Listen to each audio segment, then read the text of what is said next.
الحمد لله الذي خلق الإنسان وعلمه البيان.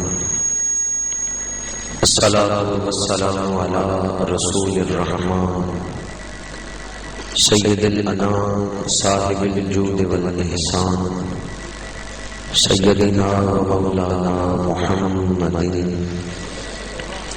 المبعوث بخير الملل والأديان وعلى آله وأصحابه بدور الإيمان. أما بعد فأعوذ بالله من الشيطان الرجيم. بسم الله الرحمن الرحيم. ملعونين أينما ثقفوا أخذوا وقتلوا تقتيلا. صدق الله مولانا العظيم. إن الله وملائكته يصلون على النبي يا أيها الذين آمنوا صلوا عليه وسلموا تسليما. الصلاة والسلام عليك يا رسول الله وعلى آلك وأصحابك يا حبيب الله. الصلاة والسلام عليك يا خطيب الأنبياء والمرسلين وعلى آلك وأصحابك يا رحمة للعالمين. زینت مسند صدارت پیر طریقت رہبر شریعت پیر سید محمد عثمان شاہ صاحب نوری دامت برکاتہم العالیہ، قرۃ عیون الاولیاء حضرت صاحبزادہ پیر سید آل احمد شاہ صاحب دامت برکاتہم العالیہ، زینت السادات پیر طریقت پیر سید صفدر حسین شاہ صاحب زید مجدہ، گل گلشن ولایت حضرت صاحبزادہ اختر حسین اشرفی صاحب مد ظلہ العالی، عالم باعمل حضرت علامہ مولانا محمد اکرم نوری صاحب زید مجدہ، عاشق رسول محترم حاجی محمد اقبال گمن صاحب، محترم حاجی مہر خالد محمود صاحب، جماعت اہل سنت حلقہ سوق کلاں کے اراکین، دیگر عشاقان رسول، علماء کرام، مہمانان ذی وقار، برادران اسلام، حاضرین و سامعین، اس وقت میں اور آپ اپنی زندگی کی ایک تاریک رات کو ذکر رسول سے روشن کر کے بیٹھے ہوئے ہیں. بڑی برکتوں والی رات ہے، شب جمعہ ہے، اور امام الانبیاء کے ذکر میں یہ رات گزر رہی ہے. یا اللہ جو رات گئے تک جاگ رہے ہیں ان کی قسمت کو جگا دے، بلکہ یوں کہیں کہ جن کی قسمت جاگ رہی ہے وہی سرکار کی محفل میں جاگ رہے ہیں. جاگن رات نو جنہاں نو جاگ لگی، سون والیاں دے پاگ ستے رہندے. جو جاگ رہے ہیں یقیناً انہیں عشق کی جاگ لگی ہوئی ہے. اللہ تعالیٰ رات گئے تک آپ لوگوں کا محبت کے ساتھ حضور کا ذکر کرنا سننا اپنی بارگاہ میں قبول فرمائے، آمین. جن دوستوں نے آج اس عظیم الشان محفل کا انتظام کیا ہے، اللہ تعالیٰ بزم ذکر مصطفیٰ کے تمام اراکین کو اجر عظیم اور خیر کثیر عطا فرمائے. مجھے آج اس محفل میں جس موضوع پر گفتگو کا حکم دیا گیا ہے وہ آج کے دور کی بہت بڑی ضرورت ہے، تحفظ ناموس رسالت. چند گھڑیاں عزت رسول کے موضوع پر گفتگو کر رہا ہوں. اللہ تعالی حق گوئی کی توفیق عطا فرمائے. اسلام عزتوں کا محافظ ہے اور عزتیں عطا کرتا ہے.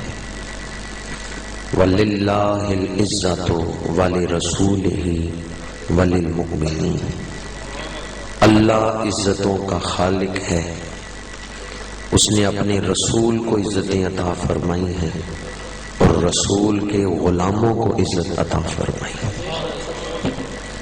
ایک عام مسلمان بھی عزت رکھتا ہے، اس لیے حکم ہے کہ کسی کا نام بگاڑ کے نہ لو۔ ایک روایت میں آتا ہے اگر کسی نے اپنے نوکر کو یا بیٹے کو گدھا کہا تو قیامت کے دن اللہ تعالیٰ فرمائے گا میں نے تو اس کو انسان بنایا تھا، تو نے اس کو گدھا کیوں کہا؟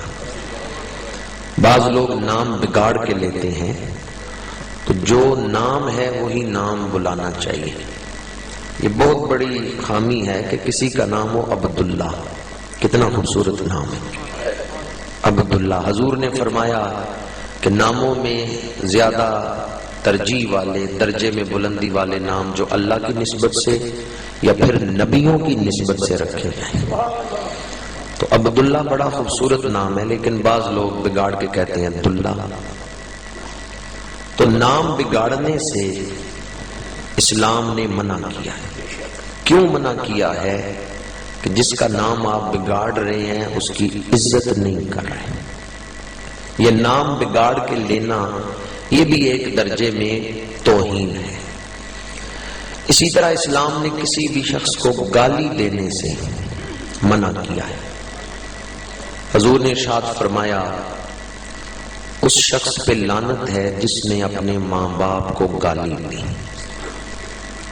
صحابہ عرض کرتے ہیں یا رسول اللہ صلی اللہ علیہ وسلم کوئی ایسا بھی ہوگا جو اپنے ماں باپ کو گالی دے؟ حضور نے فرمایا جب تم کسی دوسرے کے ماں باپ کو گالی دو گے تو جواب میں وہ تمہارے ماں باپ کو گالی دے گا۔ گویا کسی دوسرے کے ماں باپ کو گالی دے کر تم اپنے ماں باپ کو گالی دلوا رہے ہو۔ تو حضور نے فرمایا کہ جو اپنے ماں باپ کو گالی دلوا رہا ہے اس پہ لعنت ہے، جو اپنے ماں باپ کو گالی دے اس پر لعنت ہے۔ گالی دینے سے کیوں منع کیا گیا؟ جس کو آپ گالی دیں گے اس کی توہین کر رہے ہیں، اس کی بے عزتی کر رہے ہیں۔ کسی کی غیبت کرنے سے منع کیا گیا، اور غیبت کو کتنا بڑا گناہ قرار دیا کہ گویا تم اپنے مردہ بھائی کا گوشت کھا رہے ہو۔ اور غیبت کیا ہے؟ کہ کسی میں جو عیب پایا جاتا ہے اس کی غیر موجودگی میں اس کی پشت کے پیچھے وہ عیب بیان نہ کرے۔ جس کی آپ غیبت کر رہے ہیں اس میں عیب پایا جاتا ہے یا عیب نہیں پایا جاتا؟ اگر عیب نہیں پایا جاتا اور آپ ذکر کرتے ہیں تو یہ تہمت ہے۔ تہمت اور غیبت میں فرق ہے۔ اگر آپ کہیں کہ زید میں فلاں عیب ہے جبکہ زید میں وہ عیب نہیں تو یہ ہے تہمت، اور اگر زید میں وہ عیب موجود ہے اور آپ پشت کے پیچھے ذکر کر رہے ہیں تو یہ کیا ہے؟ اور غیبت کتنا بڑا گناہ ہے کہ جس طرح مردہ بھائی کا گوشت کھانا، غیبت گناہ کبیرہ ہے۔ اب آپ خود فیصلہ کر لیں کہ عیب پایا جاتا ہے پر پسے پشت بیان کرنے سے منع کیا گیا۔ یہ جو غیبت کو حرام قرار دیا ہے یہ بھی مسلمان کی عزت کو بچایا ہے۔ اسلام نے مسلمان کی عزت کی حفاظت کی۔ میں تمہید کو پھیلانا نہیں چاہتا، اتنا ہی کہوں گا کہ جو دین ایک عام مومن کی عزت کی حفاظت کرتا ہے وہ اللہ کے رسول کی عزت کا کتنا محافظ ہوگا۔ اگر آپ غیبت کریں تو یہ حرام ہے، یہ گناہ کبیرہ ہے۔ کسی مسلمان کی عزت کو اچھالنا یہ حرام ہے، اور اللہ کے رسول کی عزت کو اچھالنا یہ کفر ہے۔ مومن کی عزت اور رسول کی عزت میں یہ فرق ہے۔ مومن کی عزت کو اچھالتے ہیں تو یہ حرام ہے، یہ گناہ کبیرہ ہے، اور اگر اللہ کے رسول کی عزت کو اچھالیں تو یہ کفر ہے۔ جس نے حضور کی بے ادبی کی، کسی بھی نبی کی ادنا بے ادبی کی، وہ دار اسلام سے خارج ہو گئے۔ بازار جائیں، بڑا قیمتی کپڑا دکان میں لگا ہوا ہے، کوئی اس کپڑے کو چومتا نہیں کہ یہ 1000 روپے میٹر ہے تو اس لائق ہے کہ اس کو چوما جائے۔ پر دوسری طرف 30 روپے گز والا کپڑا قرآن کا غلاف بن جائے تو لوگ قرآن بعد میں پڑھتے ہیں، غلاف کو پہلے۔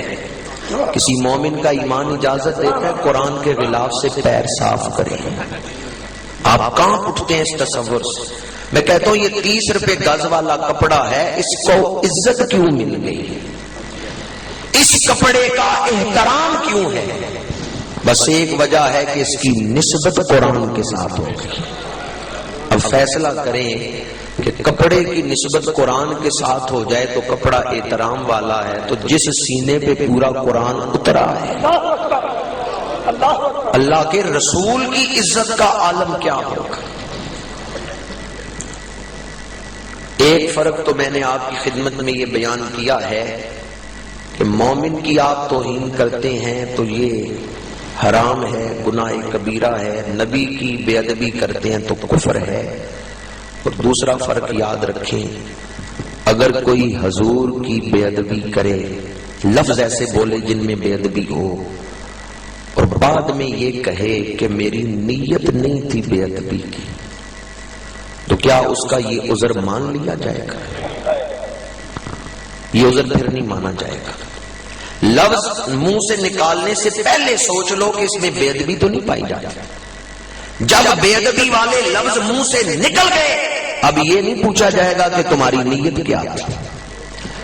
قاضی ایاز رحمت اللہ تعالی علیہ نے اس پہ فتویٰ لکھا، اگر کوئی حضور کی بے ادبی والے لفظ بولے اور بعد میں کہے کہ میری نیت نہیں تھی بے ادبی کی، تو اس کا یہ عذر نہیں مانا جائے گا۔ قاضی ایاز کہتے ہیں اگر تم اس کا عذر مان لو تو گویا تم نے خود بے ادبی کا دروازہ کھول دیا۔ پھر تو ہر بے ادبی کرنے کے بعد کہے گا میری نیت نہیں تھی، پھر تو تم نے بے ادبی کا دروازہ کھولا۔ عصمت رسول یہ ہے کہ رسول کی بارگاہ میں وہ لفظ ہی نہ بولا جائے، اور اگر بے ادبی والا لفظ منہ سے نکالا تو پھر نیت نہیں پوچھی جائے گی۔ اللہ نے صحابہ سے کہا یا ایھا الذین آمنوا لا تقولوا رائنا، اے ایمان والو میرے معبود کی بارگاہ میں رائنا کا لفظ نہ بولو۔ حالانکہ صحابہ بے ادبی کی نیت سے نہیں بولتے تھے، وہ تو منافقین تھے جو بے ادبی کی نیت سے یہ لفظ بولتے، پر اللہ نے صحابہ کو بھی منع کر دیا۔ یہ جو میں تشریح کر رہا ہوں اس کا تقاضا کیا ہے؟ با ادب دیوان، با خدا دیوانہ باش، با محمد ہوشیار۔ حضور کا ذکر کرنا ہے تو بڑی احتیاط کے ساتھ۔ یوں ہی نہیں عشرت بیگ نے کہا ادب گاہے سے زیر آسماں از عرش نازک کر نفس گم کر کمی آیت جنید و با یزید جان۔ یہاں آ کے تو جنید و با یزید بھی اپنا سانس روک لیتے ہیں کہیں بے ادبی نہ ہو جائے۔ اور آج لوگوں کی زبانیں کھل گئی ہیں، رسول کے بارے میں بھی یوں بول رہے ہیں جیسے کسی عام لیڈر کے بارے میں بولا جاتا ہے، جس طرح کے کسی عام شخص کے بارے میں تبصرہ کیا جاتا ہے۔ اللہ کے محبوب کے بارے میں بولنے سے پہلے احتیاط کی ضرورت ہے۔ قرآن مجید فرماتے ہیں ان الذین یؤذون اللہ ورسولہ لعنہم اللہ فی الدنیا والآخرہ، بے شک وہ لوگ جنہوں نے اللہ اور اس کے رسول کو اذیت دی، حالانکہ اللہ اذیت سے پاک ہے، پر یہ کیوں کہا یؤذون اللہ ورسولہ؟ اللہ اور اس کے رسول کی ذات تو جدنوں کا معاملہ ایک ہی ہے۔ جو رسول کو اذیت دے رہا ہے گویا کہ وہ رب کو اذیت دے رہا ہے، حالانکہ اللہ اذیت سے پاک ہے، اللہ کو اذیت نہیں دی جا سکتی۔ پر رسول کی عظمت کو بیان کرنے کے لیے یہاں یہ لفظ آیا یؤذون اللہ ورسولہ، جس نے اللہ کے رسول کو اذیت دی لعنہم اللہ فی الدنیا والآخرہ، دنیا اور آخرت میں اس پر اللہ کی، جس پر اللہ کی لعنت ہے آپ لوگوں کا کیا خیال ہے؟ دوستی تو نہیں ہے؟ نہیں، جس پر اللہ کی لعنت ہے اس پر مومنوں کی بھی لعنت۔ دوسری آیت مبارکہ سورہ احزاب آیت نمبر 61، اللہ تعالیٰ فرماتا ہے ملعونین، یہ جو لعنت والے لوگ ہیں، اینما ثقفوا، جہاں بھی یہ پکڑے جائیں اوخذوا وقتلوا تقتیلا، یہ گرفتار کیے جائیں گے اور بری طرح مارے جائیں گے۔ علماء بھی بیٹھے ہیں، ان سے پوچھیں قتلوا کے بعد تقتیلا کیوں آیا ہے؟ پر ماحول نہیں کہ میں کوئی مشکل گفتگو چھیڑوں اور وقت بھی نہیں۔ میں نے 2 آیتیں پڑھی ہیں آپ کے سامنے، اب ان سے قرآن کی روح سے نتیجہ آپ کے سامنے بیان کر رہا ہوں۔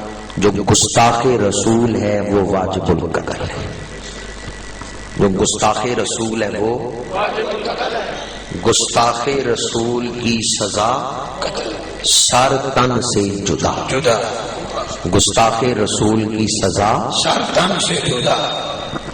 پچھلے دنوں ہماری میڈیا پر کئی نام نہاد دانشوروں نے ایک بحث چھیڑ دی،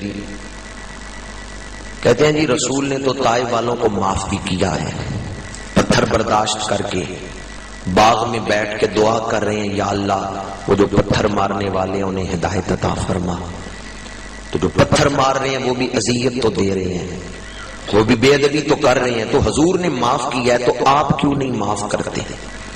لہذا انہوں نے کہا کہ جو گستاخ رسول ہے اس کی سزا موت نہیں ہے۔ یہ ٹی وی پہ بحثیں ہوتی رہی، اخبارات میں بھی آتی رہی۔ یاد رکھیں جس کا حق ہے معاف وہی کر سکتا ہے۔ میرا حق رضوی صاحب کسی کو معاف نہیں کر سکتے، میرا حق نہیں معاف کر سکتے تو رسول اللہ کا حق کیسے معاف کر سکتے؟ آپ نہیں سمجھے میں نے کیا کہا؟ کسی کو سزا دینا نہ دینا، چونکہ بے ادبی حضور کی ہوئی ہے تو حق کس کا ہے؟ حضور کا۔ حضور کا حق ہم کیسے معاف کر سکتے ہیں؟ حضور نے اپنی ظاہری حیات مبارکہ میں معاف کیا ہے، پر سب لوگوں کو معاف نہیں کیا، کچھ لوگوں کو سزا بھی دی ہے تاکہ شرعی مسئلہ واضح ہو جائے کہ گستاخی رسول کی سزا کیا ہے۔ وہ سزا بھی حضور نے دی ہے، اور کچھ لوگوں کو معاف کر کے ان کے لیے ہدایت کی دعا بھی کی ہے۔ انہی کی اولاد میں پھر محمد بن قاسم جیسے لوگ بھی آئے ہیں جن کے لیے ہدایت کی دعا کی، کچھ لوگوں کو معاف کیا ہے، ان کے لیے ہدایت کی دعا کی ہے۔ لیکن فتح مکہ کے موقع پر بخاری شریف کی حدیث مبارک ہے، حضور کا ایک گستاخ ابن قتل کعبے کی دیوار سے لپٹ گیا اور غلاف کعبہ کو اٹھا کے غلاف کعبہ اپنے اوپر لے کے سینہ کعبے کی دیوار سے لگایا ہے۔ یہ کون سی جگہ ہے؟ حرم، جہاں تلوار نہیں چلائی جاتی، جو امن والی جگہ ہے۔ ابن قتل فتح مکہ کے موقع پر حرم کے اندر دیوار کعبہ سے چھاتی لگا کے کھڑا ہے۔ بخاری شریف کی حدیث ہے عن انس بن مالک ان النبی صلی اللہ علیہ وسلم دخل عام الفتح وعلى راسه المغفر فلما نزعه جاء رجل فقال ان ابن خطل متعلق بستار الكعبة فقال اقتلوه۔ حضور نے اپنے سر پہ خوط پہن رکھا تھا، فاتحانہ شام سے مکے میں داخل ہوئے، جب سر مبارک سے خوط اتارا، سیاہ رنگ کا امامہ شریف اس دن حضور نے پہن رکھا ہے، اور سیاہ رنگ کے امامے سے جب چہرہ نکلتا ہوگا تو کیا عالم ہوگا۔ فتح مکہ کے دن حضور نے سیاہ رنگ کا امامہ شریف پہن رکھا ہے، سیاہ رنگ کے امامے سے چہرہ نکلتا ہوگا تو یوں ہی لگتا ہوگا جیسے بدلیوں سے چاند نکل رہا ہے۔ نعرہ تکبیر، نعرہ رسالت، نعرہ رسالت، عظمت مصطفیٰ، جاہ و جلال مصطفیٰ، شان و شوکت مصطفیٰ، حکومت مصطفیٰ، موجودات مصطفیٰ، موجودات مصطفیٰ، نعرہ حیدری۔ یا اللہ جنہوں نے حسن رسول پہ نعرہ بلند کیا انہیں آج رات ہی حسن رسول کا دیدار سبحان۔ سیاہ امامہ شریف اور والضحیٰ کا چہرہ امام الانبیاء نے خود مبارک سر سے اتارا۔ جا رجل، ایک صحابی حاضر ہوئے، عرض کیا یا رسول اللہ وہ ابن قتل جو آپ کی بے ادبی کرتا تھا، گستاخیاں کرتا تھا، ہجر پڑھتا تھا، یا رسول اللہ آج وہ دیوار کعبہ سے لپٹ کے کھڑا ہے، سینہ دیوار کعبہ اس کے بارے میں کیا حکم ہے؟ کیا اسے چھوڑ دیا جائے؟ اللہ کے رسول نے فرمایا فرمایا میرے صحابہ جاؤ ابن خطل کو دیوار کعبہ سے ہٹا کے اس کا سر تن سے جدا کر دو. گویا میرے آقا نے بتا دیا جو گستاخ رسول ہے وہ دیوار کعبہ سے بھی لپٹ کے کھڑا ہو معافی کے لائق اور قابل نہیں. جو دیوار کعبہ سے لپٹ کے کھڑا ہے پر نبی کا گستاخ ہو گیا وہ اس لائق نہیں ہے کہ اسے معاف کیا جائے. گستاخ رسول کی سزا سر تن سے جدا، سر تن سے جدا. امام الانبیاء صلی اللہ علیہ وآلہ وسلم نے فتح مکہ کے موقع پر مختلف گستاخوں کے سر تن سے جدا کروائی اور حضور نے یہ شرعی مسئلہ واضح کر دیا ہے کہ جو گستاخ رسول ہے اس کی سزا موت ہے. بحث میں نہ پڑے اتنا ہی کہوں گا، نظریے کی موت سے کہیں بہتر ہے افراد کی موت. اگر غور کریں تنہائی میں بیٹھ کے تو پہنچ جائیں گے جو میں ساری تقریر میں بات کرنا چاہتا ہوں. نظریے کی موت سے کہیں بہتر ہے اگر گستاخی رسول کی اجازت دی جائے تو پھر اسلام کا سارا دین ہی ختم ہو جاتا ہے. اگر کچھ لوگ نظریے کو قتل کرنے کے لیے اٹھے تو نظریے کے قتل سے کہیں بہتر ہے افراد کا قتل. امام الانبیاء صلی اللہ علیہ وآلہ وسلم نے فرمایا اقتلوا. حضرت انس بن مالک فرماتے ہیں ایک عیسائی مسلمان ہوا، حضور کے قریب بیٹھنے لگا، لیکن پھر فتنہ ارتداد کا شکار ہو گیا، مرتد ہو گیا. اللہ کے رسول اس پر ناراض ہوئے. ذرا دل تھام کے سننا، انس بن مالک کہتے ہیں اسے موت آئی، دفنایا گیا. عیسائیوں نے اسے دفنایا. جب دفنایا، رات دفنا کے آئے، صبح اٹھے تو کیا دیکھا؟ لاش قبر سے باہر پڑی ہوئی. ان کا شاید مسلمانوں کا کام ہے، انہوں نے قبر گہری کھودی، پھر قبر میں رکھ کے دفنا کے پلٹنے لگے تو زمین نے اٹھا کے باہر پھینک دیا. گستاخ رسول کو تو زمین نہیں قبول کرتی. گستاخ رسول، یہ حضرت انس بن مالک کی روایت ہے، محدثین نے اسے نقل کیا. نہ جانے اس بدبخت نے کیسی بے ادبی کی ہے رسالت کی کہ زمین اسے اٹھا کے اپنے پیٹ سے باہر پھینک رہی. امام الانبیاء صلی اللہ علیہ وآلہ وسلم کی بے ادبی اور گستاخی کوئی معمولی بات نہیں. قرآن مجید کی آیت، پھر ایک حدیث میں نے آپ کو سنائی اور اس پر صحابہ کرام کا اجماع سنے. تمام صحابہ کا یہ عقیدہ ہے جو گستاخ رسول ہے وہ واجب القتل ہے. قرآن اور حدیث کے بعد جو تیسرا ماخذ ہے دین سمجھنے کا وہ ہے اجماع. اس پر تمام صحابہ کا اجماع ہے کہ جو گستاخ رسول ہے وہ واجب القتل ہے.